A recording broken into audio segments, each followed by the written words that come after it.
प्रणाम। सूत्र गाथार्थ video series की 11th वीडियो में हम लोग जानेंगे सीरीज समाई वही जुत्तो सूत्र के अर्थ के बारे में। वैसे तो इस सूत्र को सामायिक पारने का सूत्र भी कहा जाता है, लेकिन इस सूत्र में सामायिक की महत्वता एवं बारंबार सामायिक करने से क्या लाभ होते हैं उसका वर्णन भी किया गया है। साथ ही में हम जब भी सामायिक करते हैं तब हमें 32 प्रकार के दोषों के कारण कर्म बंधन होने की संभावना रहती है, उसका वर्णन भी इस सूत्र में बताया गया है। अब जानते हैं सूत्र के अर्थ के बारे में। समाई वही जुत्तो सामायिक व्रत से युक्त जाव मणे होई नियम संजुत्तो, जहाँ तक मन नियम से युक्त है। छिन्नई अशुभ कम्मम अशुभ कर्मों का नाश करता है। समाय्य जत्यावारा जितनी बार सामायिक करता है। समायम्मी ऊक है, सामायिक करने पर तो समणो इव सावो हवई जमहा, जिस कारण से श्रावक श्रमण के जैसा बनता है। एण कारणेणम उस कारण से। भवसो सामाय्यम कुज्जा हमें सामायिक बारंबार करनी चाहिए। सामायिक विधि से लीधु विधि से पारियु, विधि करता जो कोई अविधि हुई हो ते सभ्यु मन वचन काया करी मिच्छामि दुक्कड़म। अब देखते हैं सामायिक में लगने वाले 32 दोषों के बारे में। 10 मनना 10 वचनना 12 कायाना, ये 32 दोषों में से माही मारे जीवे जे कोई दोष लगाओ ते सभ्यु मन वचन काया करी मिच्छामि दुक्कड़म। सबसे पहले देखते हैं मन के 10 दोषों के बारे में। पहला अविवेक दोष। सामायिक में किसी भी पाप पूर्ण गतिविधियों के बारे में सोचना। उदाहरण के लिए मुझे बहुत गर्मी लग रही है, फटाफट से सामायिक हो जाए।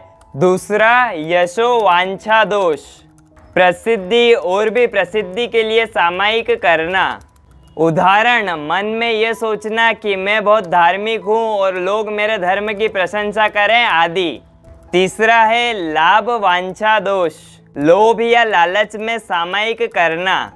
उदाहरण सामायिक में ये सोचना कि मुझे कोई प्रभाव ना दे या कोई प्रभाव ना दे रहा है, इसलिए हम सामायिक कर रहे हैं। चौथा गर्व दोष। अहंकार अभिमान में सामायिक करना। उदाहरण मन में ये सोचना कि मैं जितना जानता हूँ उतना कोई भी नहीं जानता आदि। पांचवा भय दोष डर। उदाहरण मन में ये सोचना कि अभी मुझे दिल का दौरा पड़ जाए या पृथ्वी पर भूकंप आ जाए आदि। छठा निदान दोष। भविष्य में भौतिक लाभ के कारण सामायिक करना। उदाहरण सामायिक करने से मुझे धन की प्राप्ति हो या मेरी बीमारी ठीक हो जाए आदि। सातवां संशय दोष। वितरक परमात्मा के वचनों पर संदेह करना। उदाहरण मैं सामायिक कर रहा हूँ तो इसका फल मुझे कब मिलेगा आदि। आठवां रोष दोष।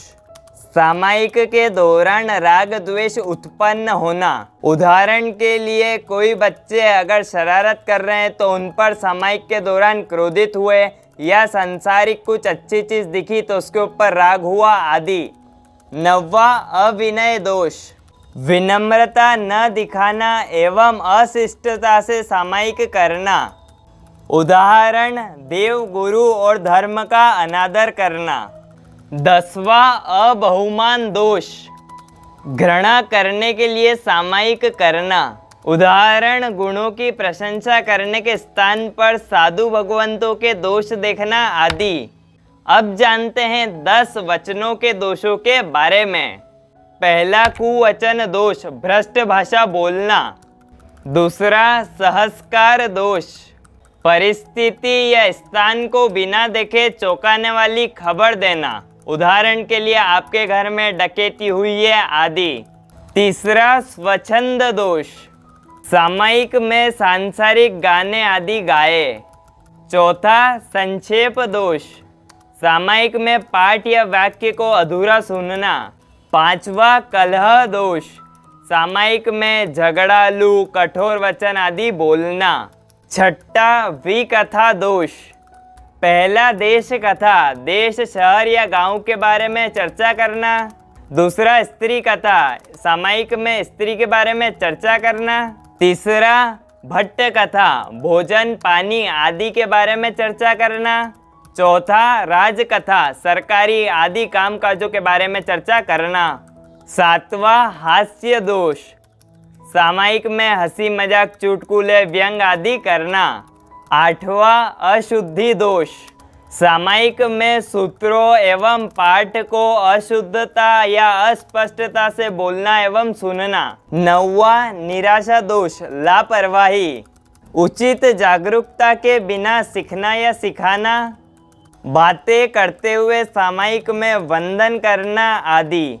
10वां मम्मन दोष, सामायिक में बड़बड़ाते हुए पाठ करना आदि। अब जानते हैं 12 काया यानी कि शारीरिक दोषों के बारे में। पहला कुआसन दोष, अनुपयुक्त या अहंकारी मुद्रा में सामायिक में बैठना। दूसरा चलासन दोष, सामायिक में बार बार स्थान या आसन बदलना। तीसरा चल दृष्टि दोष, सामायिक में दृष्टि को स्थिर न रखते हुए बार बार इधर उधर देखना।